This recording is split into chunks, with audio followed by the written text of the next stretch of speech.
2023 한국일보 신춘문예 시 당선작 나의 마을이 소론이 되는 동안 이예진. 금값이 올랐다. 언니는 손금을 팔러 갔다. 엄마랑 아빠는 이제부터 따로 살 거란다. 내가 어릴 때 동화를 쓴 적이 있다.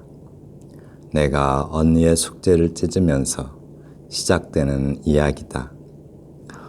언니도 화가 나서 엄마의 가계부를 찢었고, 엄마는 아빠의 신문을 찢고, 아빠는 달력을 찢다가 온 세상에 찢어진 종이가 눈처럼 펄펄 내리며 끝난다.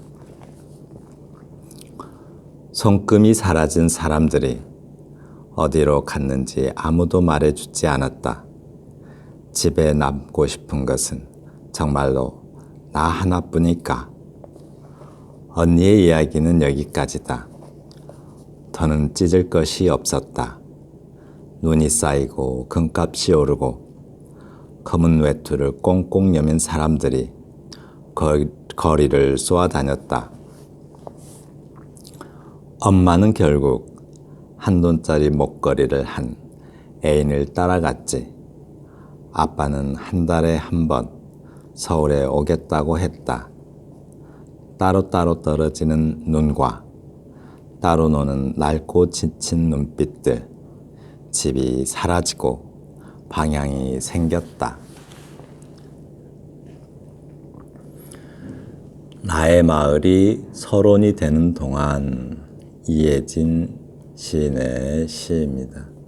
이 전체적 내용이 가족이 흩어지는 경제적 어려움도 원인이 되고 여러 가지 이유로 가족이 흩어지는 그 내용을 담은 시 같습니다. 이 시를 읽는데 문득 떠오르는 어떤 희곡이 있었어요.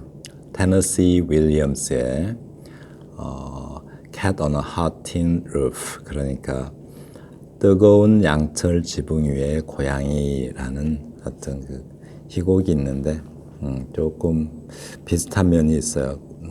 좀 내용은 상관은 없는데 좀 떠오르는 작품입니다. 먼저 금값이 올랐다.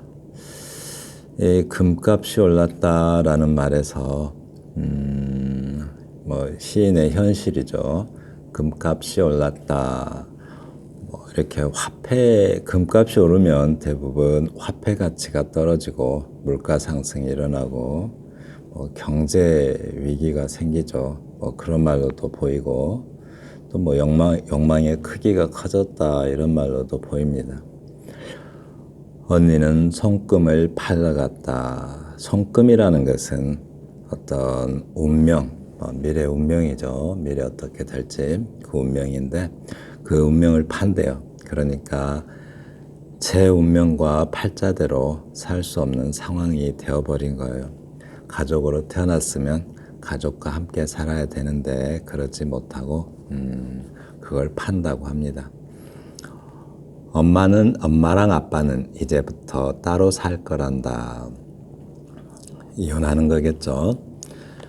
내가 어릴 때 동화를 쓴 적이 있다 라고 말했습니다. 어렸을 때 동화를 쓴 적이 있대요. 내가 언니의 숙제를 찢으면서 시작되는 이야기다. 언니도 화가 나서 엄마의 가계부를 찢었고, 엄마는 아빠의 신문을 찢고, 아빠는 달력을 찢다가 온 세상에 찢어진 종이가 눈처럼 펄펄 내리며 끝난다 라고 했습니다. 이제 그 동생, 이거는 자기가 어렸을 때 썼다고 하는 동화책 내용을 이야기하는 건데, 동생은 언니의 그러니까 숙제를 찢었다. 숙제는 내일 갖다 내야 되잖아요. 그래서 언니의 내일을 아작내버리고, 또 언니는 엄마의 가계부는 경제를 관리하는 건데 엄마의 경제 관리를 또 아작내고, 엄마는 아빠의 어떤 그 달력이라는 것은 시대를 읽는 시간이죠, 시간.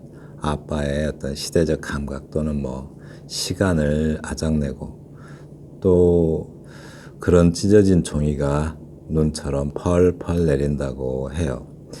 그러니까 반어법이라고 해야 될까요? 눈처럼 펄펄 내린다. 한 가정이 참 아름답게도 끝난다라고 말하고 있죠. 또는 이렇게 볼 수도 있을 것 같아요. 눈은 차가운 성질이고 추운 계절에 내리는 거잖아요. 겉으로 보기에는 아름답게 내리지만 네, 실제로는 아주 그 혹한의 삶이 마치 저주처럼 이렇게 한 가정에 쏟아진다라는 말로도 볼 수 있을 것 같아요. 그런데 이 일기라는 것, 어렸을 때 쓴 동화가 마치 그 그리스 신화에 나오는 신탁, 모녀가 신의 어떤 그 신들의 어떤 신탁을 사람에게 전달하는 게 신탁인데, 그러니까 미래의 어떤 운명을 말하죠. 운명을 전하는 거죠. 그 운명을 내리듯이 한 가정에 운명을 내리듯이 자기가 동화책을 쓰면서 그런 불길한 신탁을 자기가 내린 것 같다라고 생각하는 것 같습니다. 신탁이 영어로 oracle이라고 하죠. oracle 써드릴까요?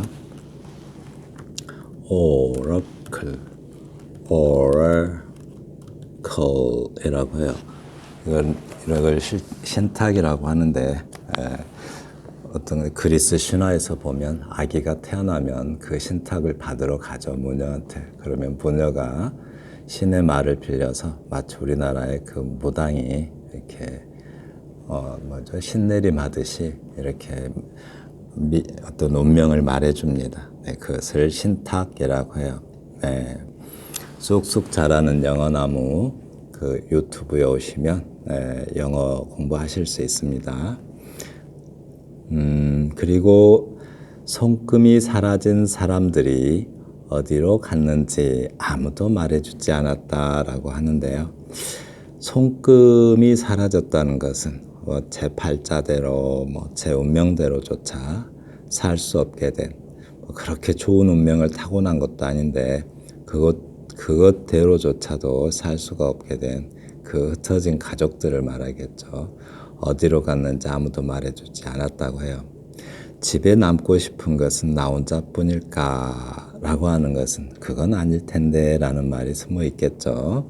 온전한 가족을 지키고 또 그 가족 안에서 모여 사는 것이 그렇게 살고 싶은 것이 나뿐이겠느냐? 그건 아닐 텐데 하고 그래서 의아하다라는 말로 보입니다. 언니의 이야기는 여기까지다. 언니로부터 소식이 없나 봐요. 그리고 더는 찢을 것이 없었다라고 말합니다. 그래서 가족이 완전히 해체돼서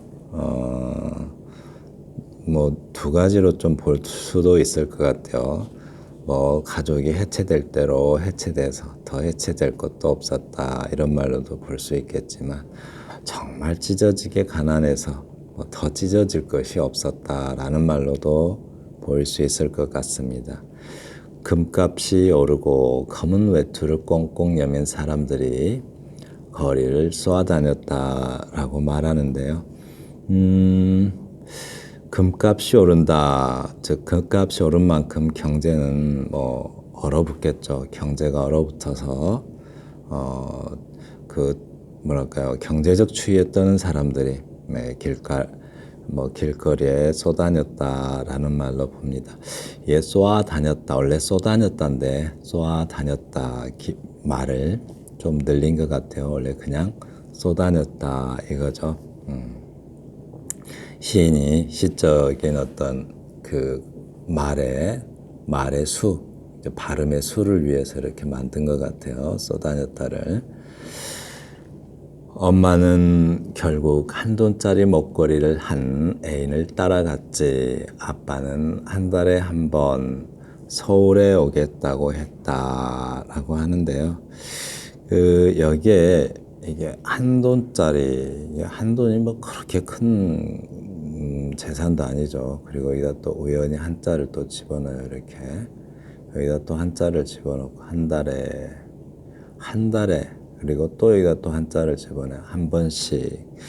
그러니까 뭐 있는 게 너무 없어서 이게 앞에다가 겨우라는 말을 하나 넣으면은 좀 겨우 한 돈짜리, 겨우 하나의 애인, 뭐 겨우 한 달에 겨우 한 번 이렇게 이런 느낌이 좀 있죠. 한자를 그렇게 활용한 것 같아요. 그러니까 남겨진 어린 시인이 또 하나라는 것은 가진 게 아주 적다라는 뜻도 될 수 있지만 외로움을 말할 수도 있겠죠. 아주 참혹하고 외로운 처지를 하나라는 작은 숫자로 표현한 듯 볼 수도 있을 것 같아요.